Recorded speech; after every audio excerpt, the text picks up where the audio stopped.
Greetings.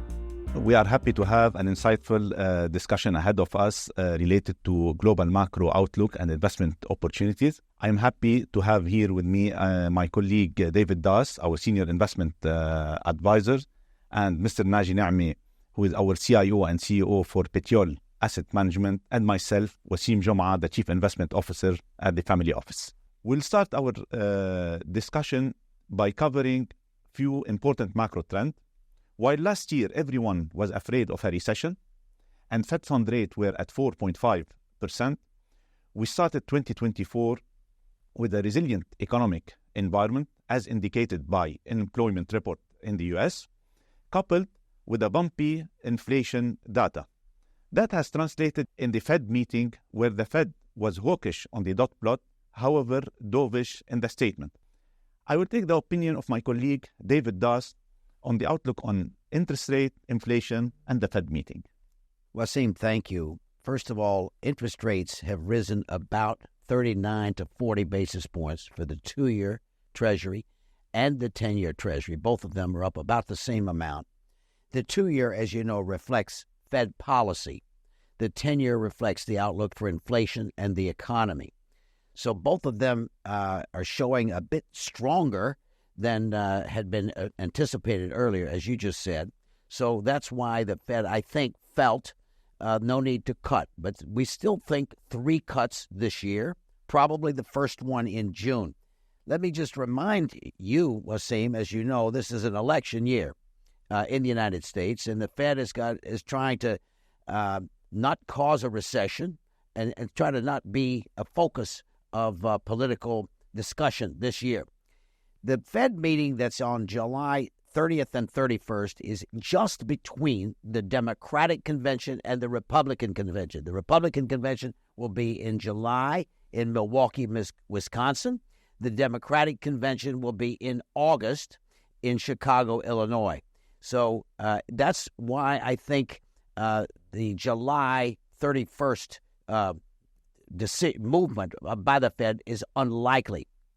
So the dot plots and the Fed funds futures markets are showing basically that interest rates are going to stay high. The economy's strong. Inflation is a bit sticky. It's coming down, but very slowly right now. So these, I think, are the key considerations. The labor costs. And this is very important to the Fed, especially in an election year. Labor cost 4.3% for February. They have said explicitly they want to get the cost down to 3.5%. That's the way they can bring inflation down. So labor costs are a very important area of focus for us and for the markets. Well, Naji, then the U.S. economy appears to be resilient. We don't have a synchronized growth globally. China might be recovering. We have a fragmented economic performance in Europe. How that would be reflected on certain asset classes or opportunities? The whole environment today is very different from the one that we've seen before. And David, you can deep dive on this. But when I think about the environment we're going through, it's going to be a higher inflation environment globally and higher interest rate environment. And that's something we haven't seen for 20 years. We've been running in a low interest rate environment and low inflation, which means the way asset classes are going to behave is going to be completely different from the way they have behaved historically, and which means the way you construct your portfolios has to be also different from the way you've constructed portfolios before. It does not mean that you apply the same principle that of diversification. There will be much more dispersion, whether it is from stocks, from bonds, from asset classes, sub-asset classes. So that's the way I would think about it. And on a global phenomenon, you would need to apply a new toolkit in this environment versus the one that you've applied in the last 20 years. And what might be the risk, David, that we need to take into consideration when applying the new toolkit that Naji is proposing? Well, I think you have to look at what was the driver of the U.S. outperformance, which you've just highlighted. Since 2019, the U.S. GDP in real terms has grown 8%. Europe has grown only 4%. The United Kingdom is flat, for example. The reason for this is, number one, the U.S. applied 29% of GDP as stimulus, which is double the average for the rest of the world, which is 14% average stimulus after the COVID.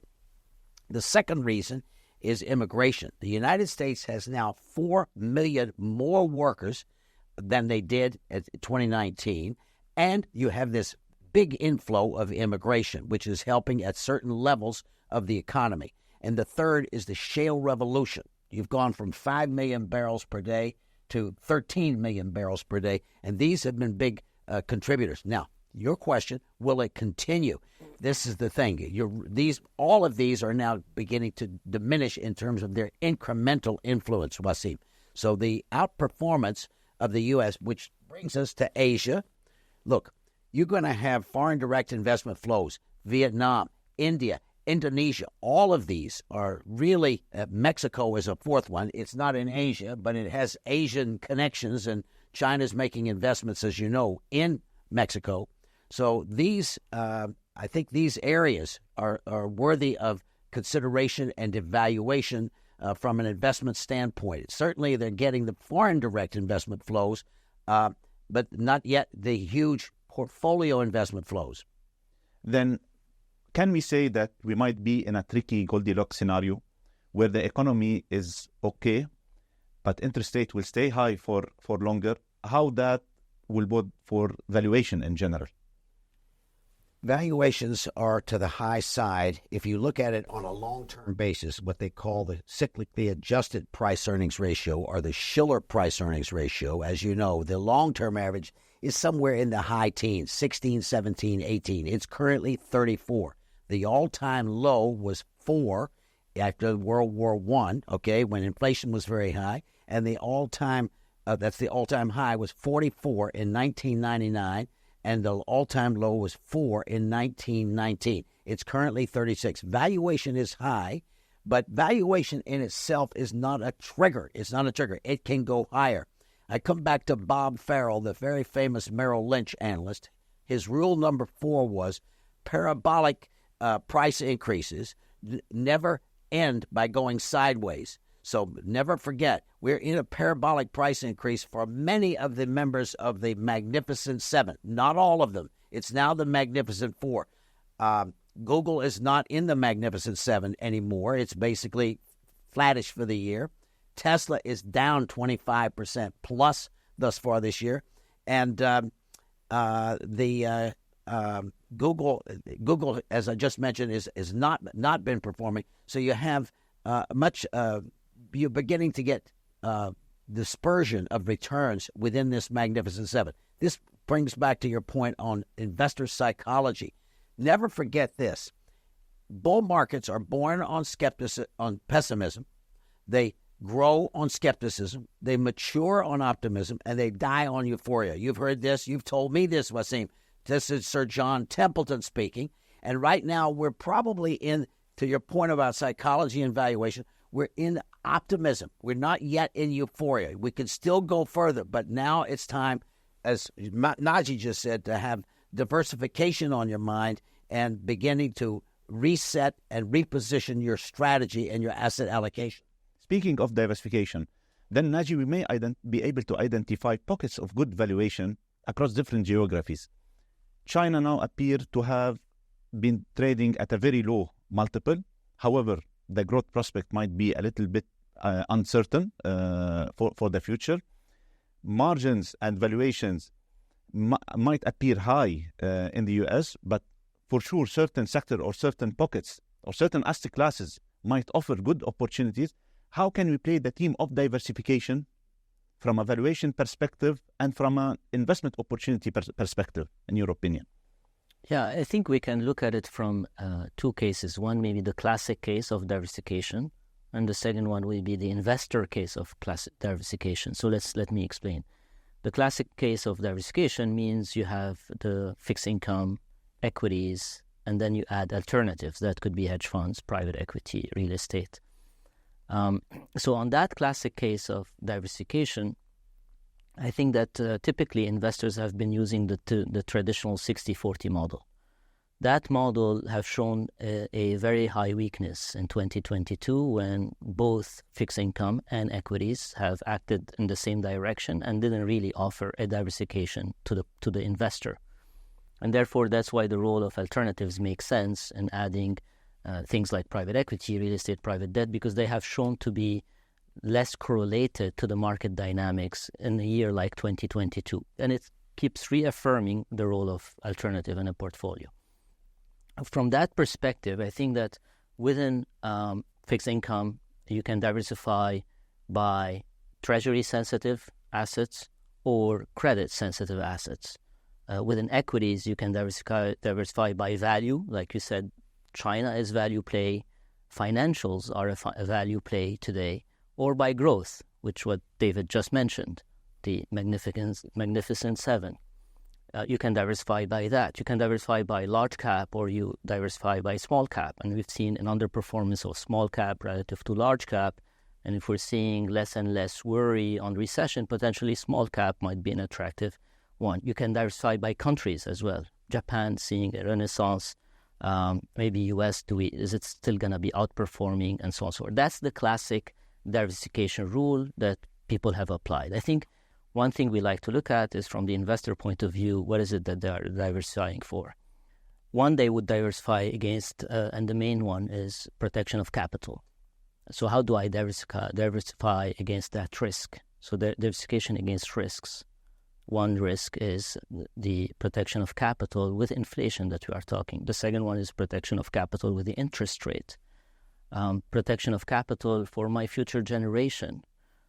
You taught me, David, about protection of capital against a real catastrophe, a tsunami effect.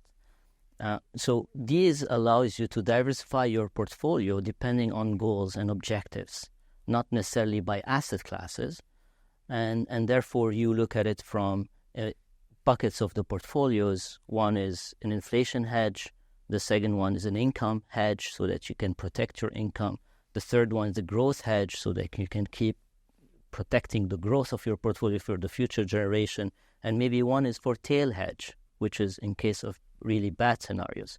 And I think that's what we are focused on more, is creating portfolios that are hedging against the investor objectives and less against the traditional way of investing. So basically, since we are moving again from the new normal where interest rates were at zero level to the old normal where interest rates now are again back above 5%, basically, Naji, what you are highlighting in this environment where global economic growth is fragmented across different continents, where we can identify different pockets of good valuations and opportunities, the trick is to have a purposeful diversification rather than a naive diversification, and an asset allocation that will smooth volatility, protect the downside by making the drawdown as much as possible minimal, and to achieve the targets and needs of the investor in general. From that point of view, can we touch base, if we have a hypothetical portfolio at the moment, how can we allocate the asset? For sure, we will need some cash for tactical opportunities and optionality, but all of us, we know that cash is not an optimal asset class because we have reinvestment risk and we have inflation that will eat away the value of cash. But how do you think that a mixture of asset allocation will satisfy the purpose that you have just mentioned? Personally, I would love to hear David because he's very... Wassim, you're highlighting, both you and Naji are highlighting the very important element. Asset allocation is three things. It's diversification, it is rebalancing, and it is risk management. And diversification, you've already talked about, you want assets that zig when others zag, that are not highly correlated. This is what comes about sometimes from geographic dispersion, diversification. The second thing is risk management, which is use of liquidity, use of assets that do not suffer drawdowns. This could be that have lower volatility. Naji has talked to me for years about alternative asset classes having this lower volatility, which I think is very, very important in terms of its operation on investor psychology. So risk management, diversification, and then finally rebalancing. In the late 1980s, Japan got to be 50% of the global market cap, and it was time to take some off the table. I mentioned a moment ago the Magnificent Seven. One of the ones that's dropped out of the Magnificent Seven, and people are wondering about this, is Apple. Apple is down 9% thus far this year. Apple has been the darling. Apple had just last night an antitrust suit launched against it, and Apple has a very big footprint in China, as you know, as does Tesla. And both of those, with the Chinese economy having some challenges in terms of getting the stimulus properly applied and sustainably applied. So risk management, diversification, and diversification is most importantly on your psychology. The last 2 years, you'll love this. The Standard & Poor's in 2022, okay, that was interest rates going up. It was down 19%. Okay, 2023 is up 24%. When you put these two together, over 2 years, it's flat. Gold was down 0% in 2022 and up 13% in 2023. You're actually ahead of gold than in the Magnificent Seven and in the S&P 500. But that's not important. Gold is usually a small portion of people's diversification. It's more the psychology. If you did have gold, that meant you did not sell your Meta when it was down 30, 40, 50% the previous year, and you hung on, and you then managed to ride Meta up so big, Facebook up so big. So this is part of risk management, and part of asset allocation is the management of risk. It's very important to focus on this. In fact, risk management and diversification are very important at inflection point, and especially when investors feel that they are in a transition mode. What do I mean? I mean that, as the Fed yesterday said, we are at peak rate environment, and ultimately we are going to transition to lower yield, because they have mentioned that they are still committed to 3 cuts this year. And then investors will start to ask themselves, maybe we need to lock in yield at the moment. Maybe we need to use fixed income and private credit as a good diversifier in our portfolio. I fully understand that U.S. Treasuries will play a good role by providing the cushion in the portfolio should a recession suddenly happen, or should a financial accident, God forbid, happen in the market. But from my perspective, that having some leasing exposure, which have some exposure to recovery from a yield perspective, would be good. Yield now at loans are attractive. Given that the economy is resilient, we should not be worried from default rates, for example, and the spread are still juicy, especially if they do another repricing should the base rates go down. And adding maybe a structured credit play, a CLO, would add that layer. But that is just a diversifier, private credit. How can we shed some light into private equity to combine it into this asset allocation to have some boost or some strategic positioning for the portfolio? What do you think, Naji? Private equity have shown, one, to offer excess return historically over public markets. So the average has been anywhere between 4 to 6% outperformance. So that's from the return perspective. From a risk perspective, we have seen that private equity have remained flat in 2022 when equity markets were down. And historically, private equity have lagged the performance of public equity. So there is a private equity usually realize the values after there is a discovery of the market prices on the public market. So 2022, if you had had a portfolio of private equity, you would have seen a flat performance, while you've seen a 15% drop in the public equity space. In 2023, you would expect to see a drop in the performance of private equity, but we have seen an uptick in the performance of private equity. And I think that shows if you have held the right companies led by the right sponsors, they were able to navigate this environment that we have seen in lately, that has been higher interest rate and higher inflation. So a lot of the companies have managed to pass through the inflation to their consumers. So that didn't meet and manage to reduce their earnings. At the same time, they didn't need to recapitalize or issue new equity. So therefore, the valuation has not been rediscovered as a lower valuation relative to the public market. And therefore, you're looking at it and saying 22 has been a good diversifier, 23 has been a positive performance, and therefore private equity have delivered on its promise, one, diversification, two, higher return. Please allow me to interrupt you a little bit. We cannot escape the macro. We cannot escape the fact that we have high interest rate environment. Do you find good pocket or good valuation in secondaries, for example, in private equity, that would allow you to build the portfolio with key opportunities that would add value? Yeah. So let me address it in 2 points. I think as we're deep diving on private equity, from one element, how do you generate returns in private equity, and how has returns have been generated? 50% of the return, if you look historically in the last 10, 20 years, have been generated by multiple expansion. You buy a business at 10 times multiple, and you exit at 14 times multiple. Why? Because interest rate went all the way down, and therefore the value of your company became higher.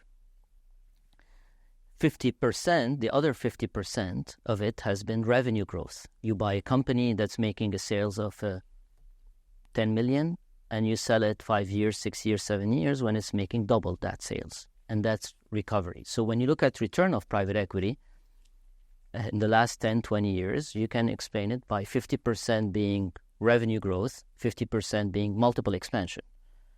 What is missing in this equation is margin expansion. So what does it mean? How can you buy a business that's not making 10 million revenue, but making 10 million of profits? And when you sell it, it's making not 20 million of revenue, but 20 million of profits. And I think the new environment that we're going to be facing, and that's what we are seeing, the good private equity sponsors that we're lining up with, the company's performance, have been very much focused on driving returns from operational improvement of their businesses. And that's the classic way of running private equity. You would buy a business and you have to improve it. And when you sell it, you have to make that return based on improving that company. Now, you touched on a new topic, which is secondaries. Secondaries is an asset class that have been recently developed. We talk about it in the last 20, 30 years, allowing those private equity managers to offer liquidity to their LPs. And very much so, when you think about your portfolio of private equity, you have to think of the cash flow exits that helps you reinvest in this asset class. And secondary in this macro environment has been playing a positive role for LPs, for limited partners who have invested in private equity. The exit environment is not as attractive, so they're not seeing the exits that are happening, but they have an alternative source, which is potentially selling their stake to other investors who are willing to take it, or doing what we call continuation fund, which is something we can discuss and deep dive later. But from a macro perspective, secondary is picking up. From a classic perspective, I would say private equity managers are focusing much more now on operational improvement versus multiple expansion. Well, let me just add on secondaries. The total amount that's in the private equity area, okay, is 20 trillion, and the total amount annually right now of secondaries is 120 billion, okay? So it's about 6% of the total is getting turned over right now. This and limited partners need, because they're being asked by their investors to give them back distributions, okay, to distribute to them. Therefore, they need this liquidity, both the sponsor as well as the limited partners. So the private equity space, this is going to grow. Naji has been a pioneer in focusing us, as you know, Wassim, on secondaries. And this, but you got to get with the right sponsor and be aware of the needs of the sponsor as well as the limited partner to get liquidity that they can distribute to their investors.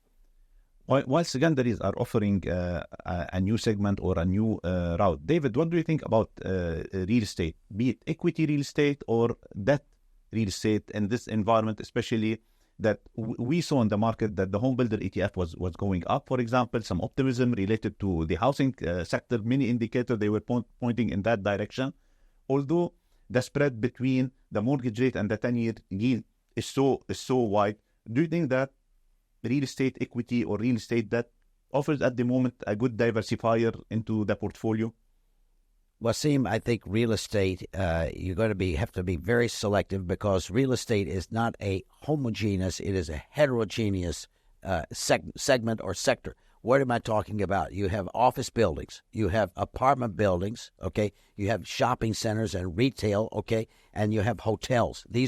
And then there's data centers, okay? This is a hot new area. So if you are in the right subsector within the real estate, office is still under some pressure. Office is under some pressure. Some of the multifamily, these are apartment buildings, has been under pressure. The reason that you had the problems last month in New York Community Bank, 55% of their portfolio is in multifamily business where they have rent control issues. So you've got to be very, you got to drill down in the real estate. As you point out, there are pockets of opportunity, and you need to be very opportunistic in your approach. It is not a one-size-fits-all approach to the real estate debt or real estate equity area. You can get generous returns, but you've got to figure out where you are in the capital stack and also what segment that you're working on. We happen to think retail, okay, that's been under some pressure because of people buying online rather than going to malls and so forth. There's a lot of turmoil and transition going on in each of these sectors. Travel, you had this big boom right after the COVID. People went back on the road, families as well as businesses. It has calmed down a little bit. So very, very carefully, selective location, Wassim. You mentioned something very important, David. Basically, you were speaking about where we stand in the capital structure, and that's very important. Maybe at the moment in public market, we might see some rotation from some pocket of growth or tech into some pocket of cyclicality, like industrials, for example. Naji, from your perspective, I want to jump to private credit. Where are we going to see the rotation? Into which part of the capital structure that David was talking about in order to lock in certain spread that will realize the diversification and provide the necessary yield into our portfolio? And real estate, as David just mentioned, is not a homogeneous asset class, and it has multiple sectors, and different sectors behave differently. So let's touch a bit on those and can shed highlights on what we have been doing as well. So the first thing is office have structurally changed. I think the office sector, as you can imagine, is no longer people going to work and sitting behind their desk. It's people going to work and socializing with other team members. So what is happening is that there's a bifurcation in the office space between environmental friendly offices. This is a very big topic, ESG. And the second is office to bring people together more as a culture and a team building rather than working. So if you are able to touch on an office that has these two criteria, I think you can still do well compared to the old way of just buying an office for people to work in. And we have been focused more on that today, where we like the ESG element and we like the purpose of the new office buildings. In prime cities, location. The second one is a multifamily or residential. In the U.S., David, you know, and you taught me that there's around like 7 million home shortages in the U.S. These people need to find a place to live. So there is a demand. The demand side is very good in the U.S. for residential. But what happened is everybody knew this number, so there's a lot of supply coming in. And you have to be careful about where you're going to be also investing in residential from a supply and demand dynamic. On our side, just to give you, we've done residential investments, and we started this activity very much in 2009 and 10, post-financial crisis. At that time, cap rates were around 7 to 8% on multifamily residential. So between 2010, 11, and 12, we invested close to $1 billion in residential real estate. But if you look at where this cap rate have been from 7 to 8%, in the last 2 to 3 years, they have been in the 4% range. So what have we been doing? We've sold a lot of our real estate in 2015, 16, 17. So it's not like waiting for it to be at 4. And we've stopped investing in this asset class from an equity perspective because the return on investment relative to the risk you're taking from being an equity investor was no longer making sense, making 4% at 4% cap rate. Today, the cap rate is hovering around 5.5%. So how we like to play this real estate multifamily is more on the lending side. Because of the shortage of housing in the market, but we're worried about the supply coming in, we prefer to lend developers that this lending is going to take us 2 to 3 years to complete, make return that is today very attractive because banks are not around, and then get out of this asset class in 3 years' time. But what are the covenants that will protect the investor?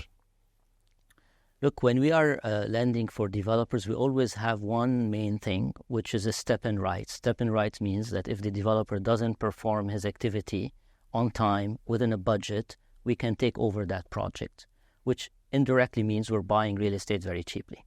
But that's a downside case. This is not a base case. That's why you call it a covenant, because you don't want to use it unless there is a problem. But that's how we defend our case. So we talked about office, we talked about multifamily. On the industrial side, I think this is an expensive asset class and have been expensive for quite some time. And we have not seen the price correction as much. I think on the data centers, we've seen between 10 to 15% drop versus other asset classes or sub-asset classes within real estate.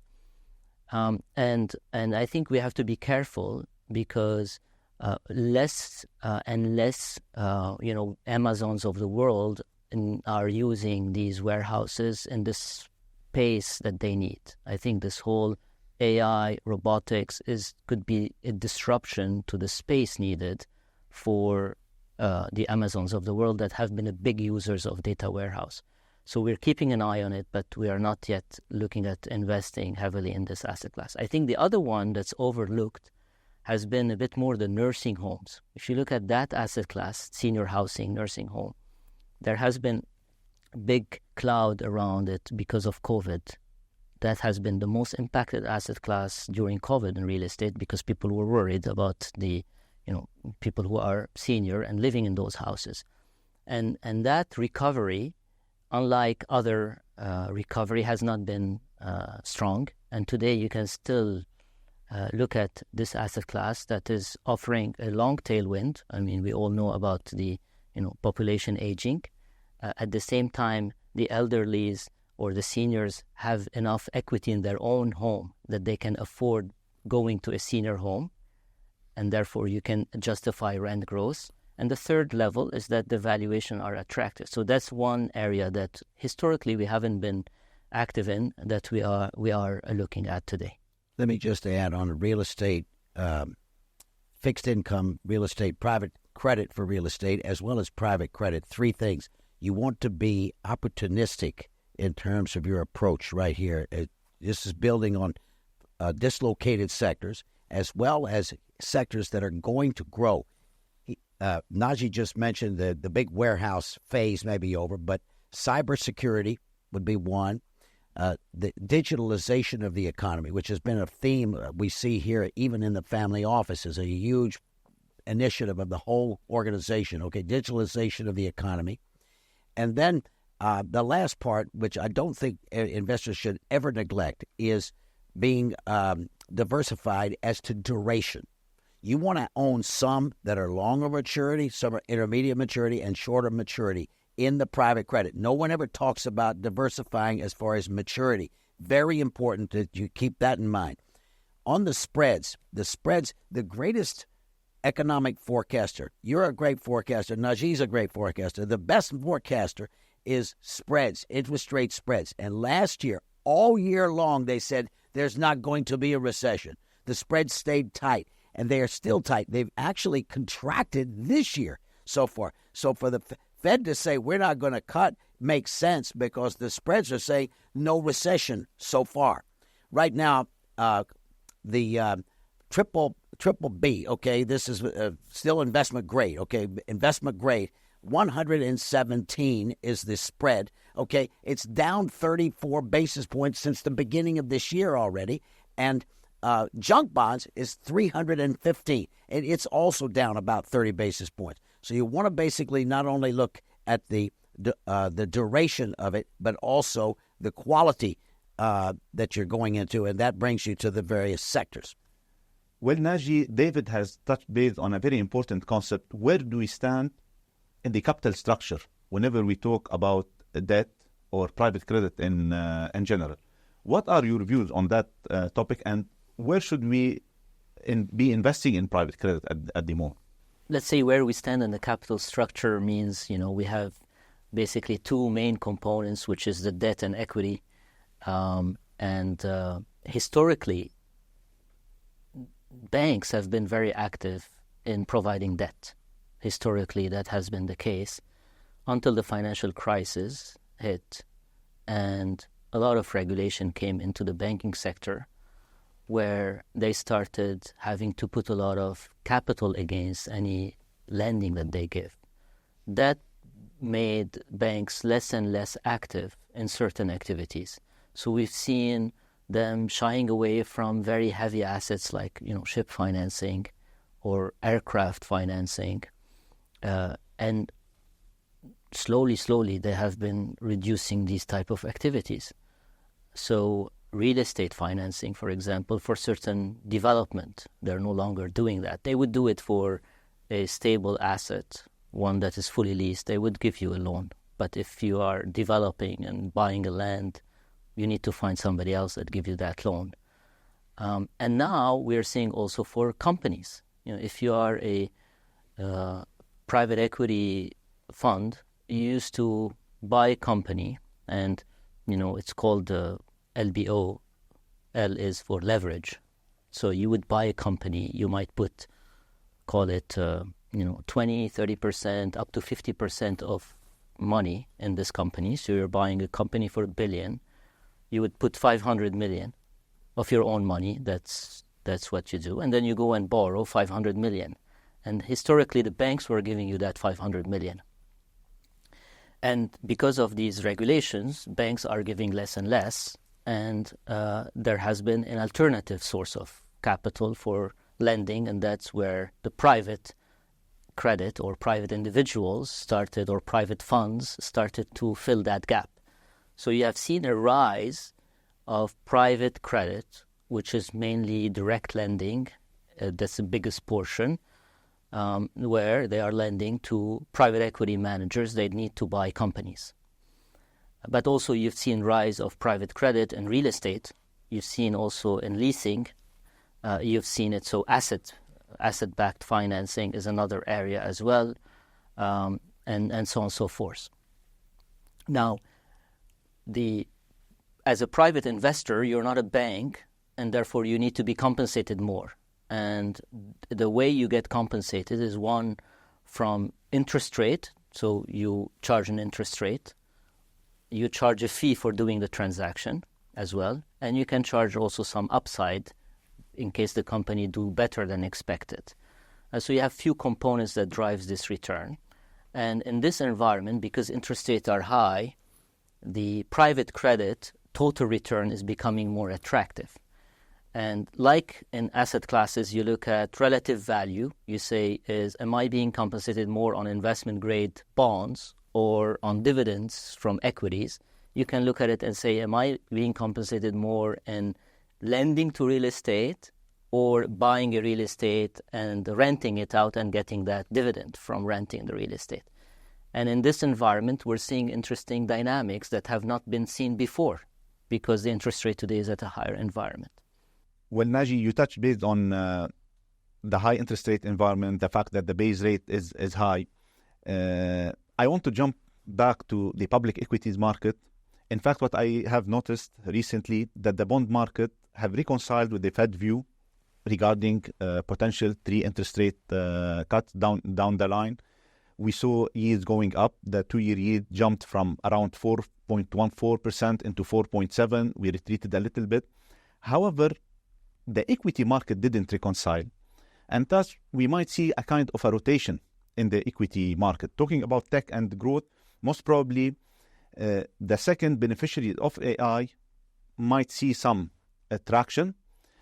Those that are offering infrastructure for AI, those that are offering enablers of AI like software as a service. And most probably the market will move more and more toward cyclical sectors, be it industrial, be it materials, and potentially healthcare, where we have some pocket of valuation. At the same time, many emerging themes are taking place at the moment. The biotech, we see a huge dislocation in the biotech sector at the moment, driven by valuation, driven by a potential patent cliff at the level of big pharma that will generate a wave of consolidation in the theme. And more importantly, given that we are talking about a potential cliff down the line in interest rate, on the fixed income side, we are happy to play convexity at the moment to benefit from the potential upside that we may get, while keeping duration in check, because what we have noticed from the forward curve on interest rate or yield curve, the curve is flat once we go beyond year 7 into 20 years. So keeping the duration in check is very important. And that's very important because interest rates are high, so investor will favor cash flow productive companies and cash flow productive sector. But a potential cliff in interest rate may open the door for a small allocation into commodities, into emerging market, and Japan might be an interesting play, especially after the recent hike in interest rate, and they have left the negative interest rate territory, where banks might be an important play. Not only in the US, financials might be an important play at the moment, but in Japan as well, especially that valuation in Japan, although the market is at record high, but we are talking about price to book that are very attractive, and we are talking about companies that have around 40% of cash on their balance sheet, so they can do acquisition. Not to mention that what David has taught us earlier, digitization and automation is a trend. So moving from labor-intensive into capital in Japan through automation is in fact improving the ROIC of companies and creating much more values. In your opinion, what other investment theme you are seeing in private equity, either you or David? David, maybe you can touch base on that. Well, Japan, as you have just highlighted, Wassim, Japan has gone from a negative 0.1% to flat 0.0 or plus 0.1%. So it's a beginning. So I don't think this is the end of that move at all. Number two, the Japanese currency, I think, is going to play a role. You could expect some weakening in the currency, okay, even though you're going into positive, because you're going to see this, I think, is a shock, a positive shock to the savers who have trillions of yen, trillions of dollars that's sitting there earning no or even costing them to have these negative interest rates in the past. And I think you're going to see a further boost to the economy, to consumer psychology in Japan. But I think you and Naji have both talked about Asia, okay?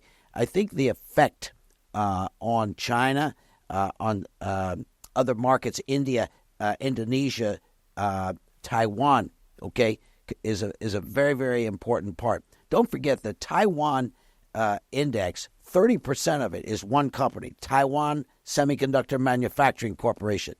And therefore, the Japanese currency weakness could easily cause, I think, China to think about weakening its currency.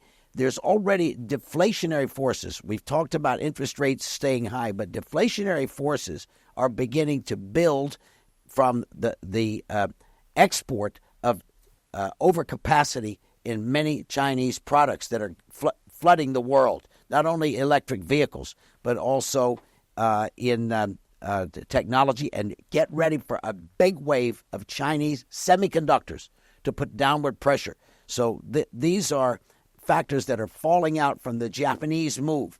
The other part of the Japanese move is they said they're going to stop buying ETFs. Remember, they were supporting the equity market there, and they're going to stop doing this, and they're going to begin to unwind that. And speaking of unwinding, the Federal Reserve, I think, is beginning to unwind the quantitative tightening. Powell has said that's another form of loosening. So the rates, maybe rates will come down, but another form of loosening is the reduction and phasing out of the quantitative tightening. I think that's an important one to be aware of. There's a final one, which is this reversed repurchase agreement mountain that's beginning to be drawn down. And I think that's one that there's many different parts. It's almost like a game where there's many different pieces that can be moved around by the Fed while they're saying one thing and another thing is not necessarily following that.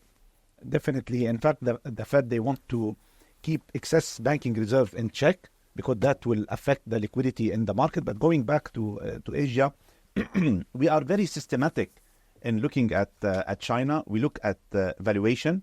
We look at liquidity.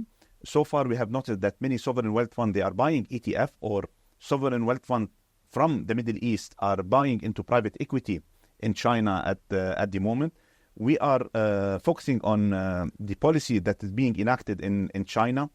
But so far, we haven't noticed a good pickup in M1 growth at the moment, although the PMIs appear to be stabilizing, although some inflationary figures are becoming much more interesting, given that the CPI turned positive for the first time in China since 4 months ago. However, we want to see government yield going up in China to get the comfort that the economy is recovering and it's not only consolidated. And let's turn back again to Japan, Naji, where the economy is offering structural changes at the moment. For example, we know that tax rate went down from around 41% since 2006 to 31% at the moment. The government is pushing for a lot of reform. They are asking companies to drive their ROEs much higher. And we know that we have inflation now in Japan. Finally, we have inflation and wages are growing and much more labor participation. How that would impact potential ideas or potential investment opportunities in Japan, not on the public side, but on the private equity side? Yeah, Wassim, so through our office in Hong Kong, we've been monitoring, of course, China closely, but as well as Japan.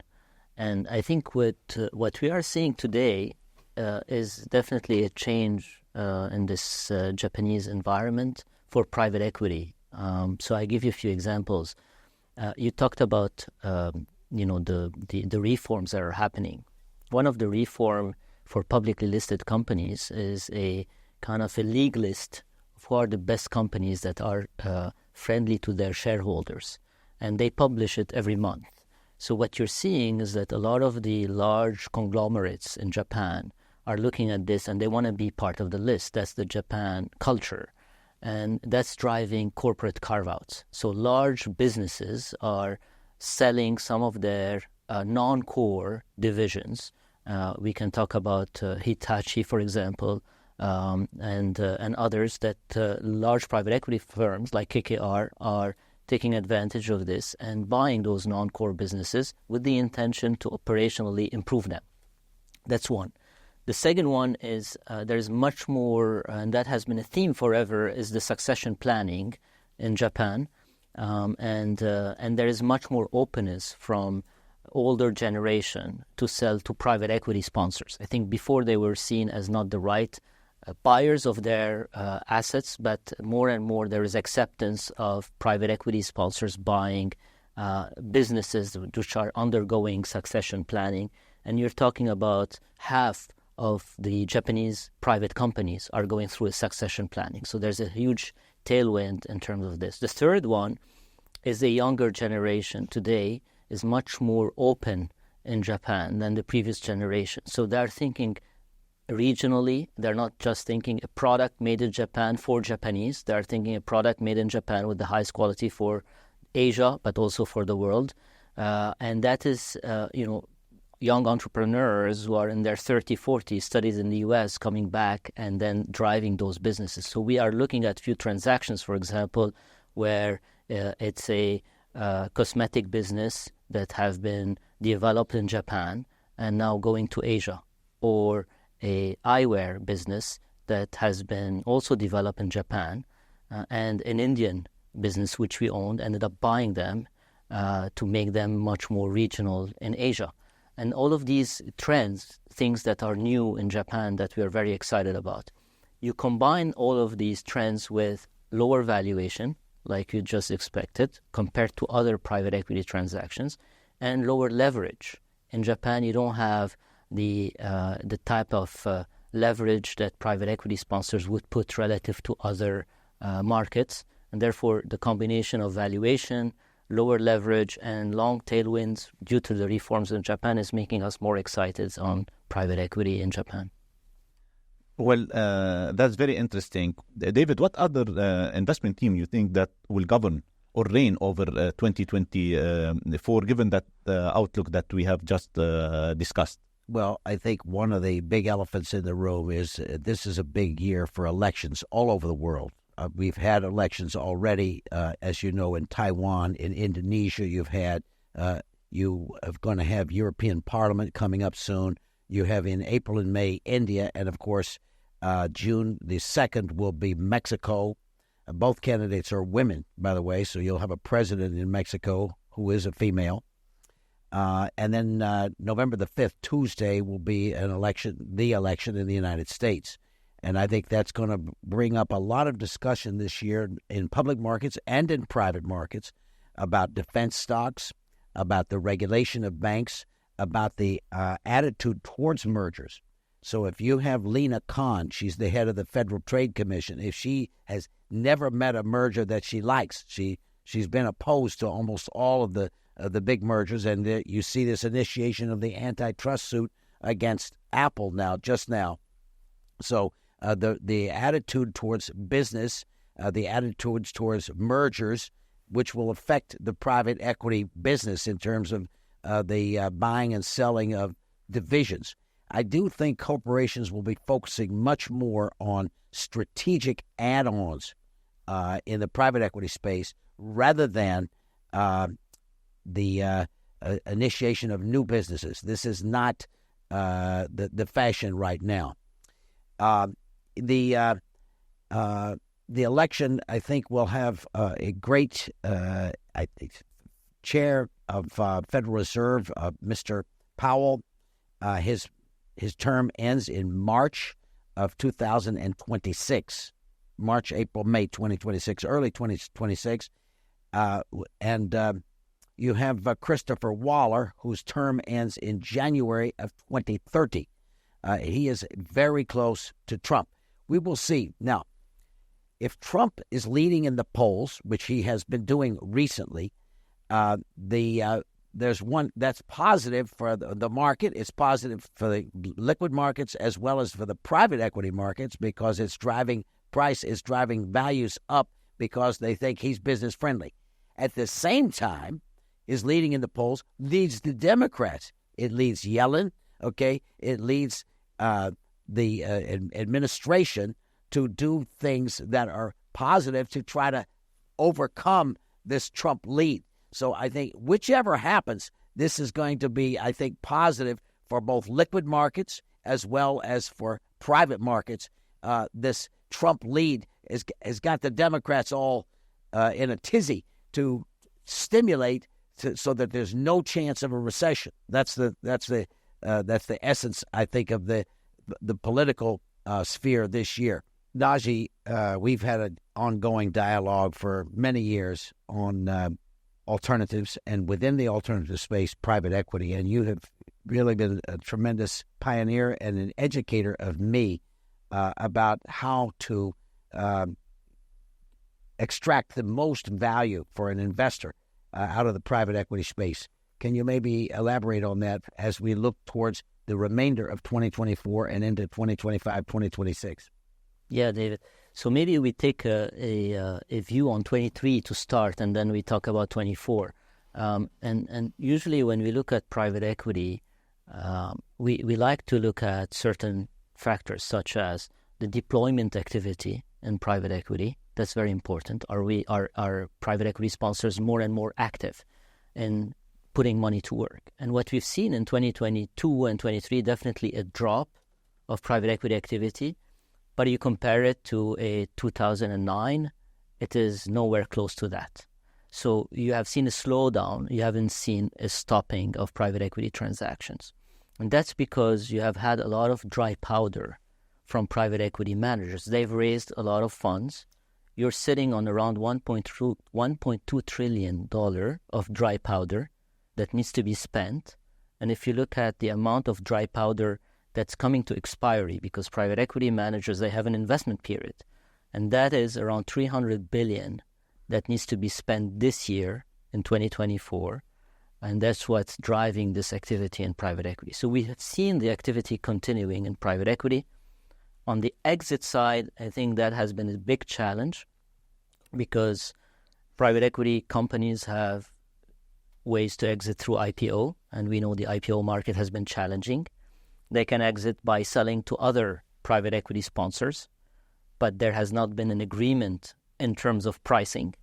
And the third one is they sell to corporates and to strategics. And we've all been in the world of recession. And therefore, if you're a CEO of a company and you're thinking a lot about recession, you're not thinking of acquiring another business. So that have dried up much more the exits relative to deployments. And that's what's driving the limited partners or investors to look for routes to exit with a combination of their general partners and the rise of secondaries that we talked about earlier. Can you elaborate on the sponsor-to-sponsor activity, where one private equity firm is selling an asset to another one? How does this affect your view of the market overall?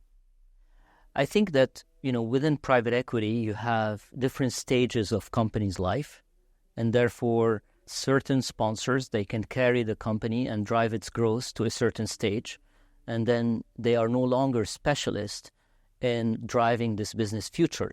So if it is a business that is in the growth stage, then a typical private equity manager would drive that. But if once it gets to a mature stage, then another private equity manager is better off driving that growth later on the mature businesses versus a younger businesses. And that's when the private equity sponsor-to-sponsor transactions happen. I think that you can also think about it differently in saying one sponsor would be very good at digitizing the business versus another sponsor being very good at opening new channels of sales.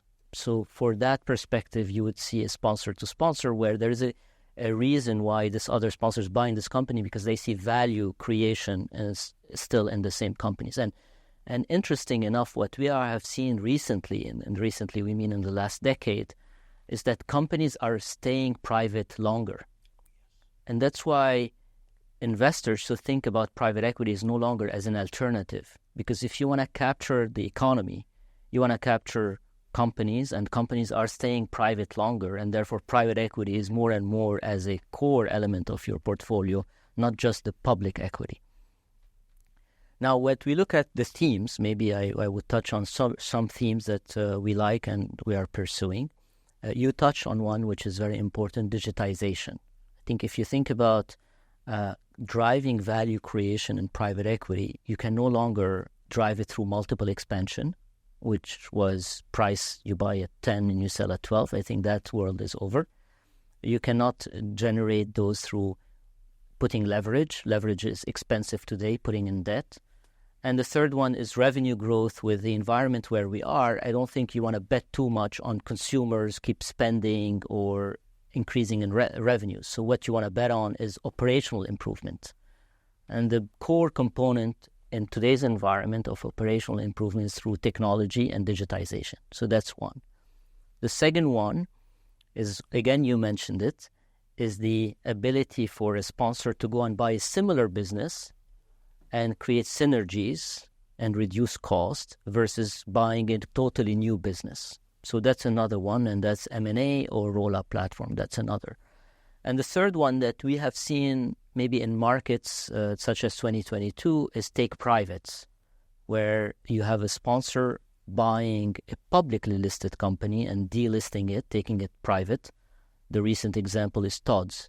The shoe company have been taken private because, one, it is cheaper, and two, public companies, as you know, they manage quarter by quarter, and therefore, by default, they are much more short-sighted and have short-term gains versus private equity managers that have much more of a long-term gain. So these are another theme that we like, but has to be very opportunistic given market dynamics. Naji, you have touched on something that's very important. I think the generative artificial intelligence is, how is this affecting the private equity business? That's number one. Number two is the decision of many companies to stay private much longer. And how does this influence the returns that an investor in private equity can get? Because I see that a person who bought Google, okay, now it's Alphabet, but bought Google on the IPO, okay, has made 1,000 times their money. But if you bought Meta on its IPO, you've made 10 times your money, not 1,000 times your money, because Meta stayed private. Facebook stayed private so much longer until they finally went public. How does this new dynamic affect the returns that a person can get by investing in private equity? Yeah, these are very good questions, the two of them. I think the first one on AI or machine learning, what we're seeing is there's more and more companies adopting it internally. Even ourselves, we have adopted it internally, as you know. And because it's becoming less costly to adopt such technology in the company. So we're seeing it across the aspect of more efficiency, driving efficiency through automation. And that is the part that we are seeing, especially that we invest in more growth-oriented and mature businesses. We're not in the venture capital space, and that's why we're not investing directly in the technology. We're investing in businesses that are using this technology as a software. On staying private for longer, I think that if you have been an investor in private equity, you wouldn't see a difference. But if you have not been adopting private equity, I think that now you have to rethink about adopting private equity, because to complement your portfolio from companies that are much more in the public market, impacted by macro, but potentially have growth prospects and liquidity, which is very important still in the public space. And you complement it with private companies where the management team think 3, 5, 7, 10 years ahead and don't need to think quarter 1, quarter 2, quarter 3, quarter 4.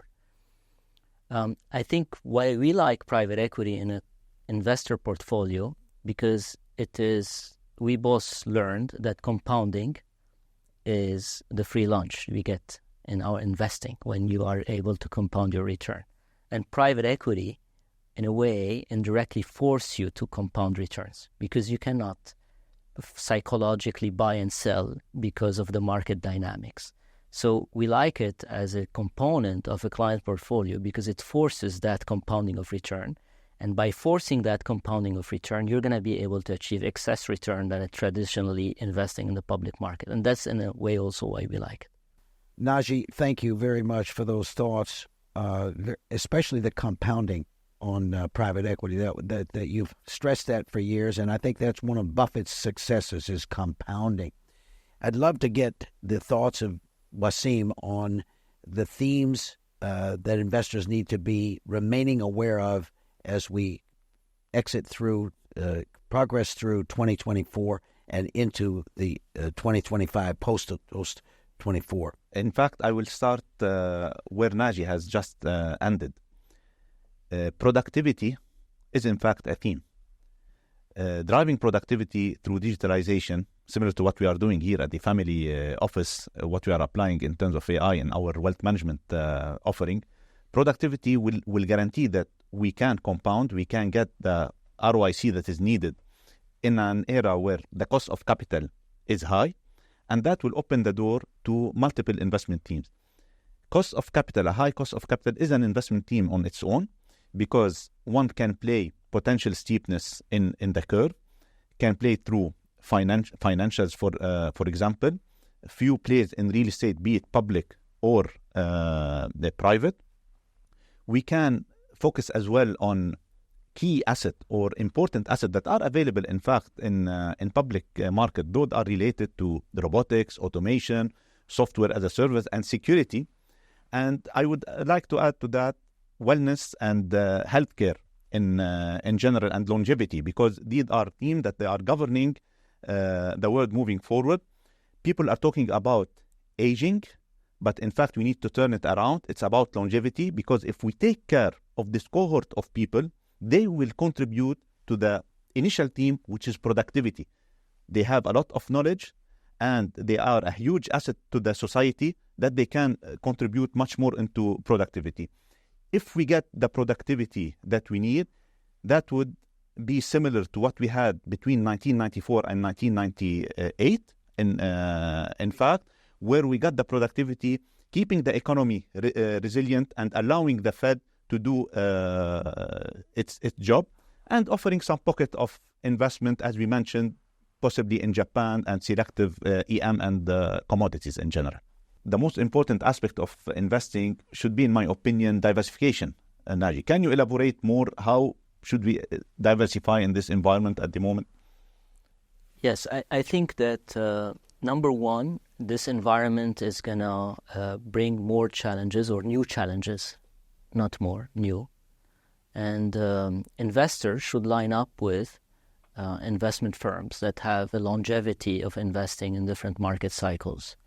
So, we're grateful. We've been around for more than 20 years. We've seen different cycles. We have people on the team that have been even more than that and have seen cycles. And having a high interest rate, high inflation is not something that is an unknown, because we have this pedigree of team members. But the key is there will be much more bifurcation in terms of returns, because this environment that we have seen historically, and historically meaning last 10, 20 years of low interest rate, have brought everybody to be a winner. And we're going to see a lot more difficulty when you have a high interest rate environment. So bifurcation, security selection, access to the right sponsors, having the network to be able to engage with the right sponsors is very key for investors. The second part is we talked about initially in our conversation about diversification from an investor perspective. So let's touch on this as we think about wrapping up. If you were to think about diversification to protect your capital, I think cash today is offering you an interesting rate to just for protection with liquidity. That is fine in this environment, but it's not going to last. And therefore, you have to think about this, but at least from that small per component, it's there. The second one, if you're looking at income protection, I think you have a very good environment for this. Banks are not lending, and we talked about structurally they will be less and less available to lend, and therefore private credit, structured credit, asset-backed credit are all providing you income. Real estate financing, all of it is income protection. And I think today's environment is very attractive from income, as long as you know, again, where to pick, where to invest, with whom to invest. For growth investing, or for growing your capital for the future valuation or the growth diversification aspect of it, I think what we have seen is private equity during vintage years where valuations are lower, leverage is lower, is generally provide better returns. So you're in a nice vintage year, this year, next year, if you are also looking as an investor to grow your capital and have a protection against that growth of capital. And the last one is inflation hedge. I think inflation has been an important component maybe in the last 2 years. We say about higher inflation for longer. It is there, and there are tools out there, such as in the liquid side, Wassim, floating rate notes, not just fixed, coupons. You can think of, you mentioned asset-backed leasing. These are shorter duration. Again, leasing is an inflation hedge. Real estate at a point will be on the residential side inflation hedge because you can increase your rent. And therefore, if you look at the components of your portfolio from a diversification perspective and knowing what you need to diversify against, this environment offers you quite a good toolkit to use, but you need to know where to buy it, with whom to partner with to be able to execute very well on it, because execution will be key. So basically, to wrap up, we are going to see most probably a resilient economy in the US, a bumpy road for inflation. We should expect a higher for longer environment in interest rate, although the Fed might ease implicitly by dialing back some of the QT program. China and Europe are stabilizing, while some pockets of EM and Japan are offering some alphas potentially during 2024. This is a very good summary of it, Wassim. I think you have also expectations of Fed rate cuts, 3, okay, they said. You have expectation of economic growth, no significant slowdown or recession. You have inflation beginning to come down slowly. And the last two are very important. No on the horizon, no further upswelling of geopolitical conflict. Okay, we've had plenty of that. No further from here. And finally, no domestic chaos, domestic political chaos. There have been 12 bills that are needed to pass for the government to keep function. 6 of them have passed. So we'll have from now till the end of this year for the other 6 to get passed. My personal opinion is they will kick the can down the road and vote on them after the election. Well, it was an insightful discussion about the global macroeconomic outlook and investment opportunities. I would like to thank my colleague Naji Nehme and my colleague David Darst for joining us on this insightful discussion, and we hope to see you again all soon. Wassim, thank you for your brilliant stimulus of us today, and we look forward again to being with you before long, inshallah.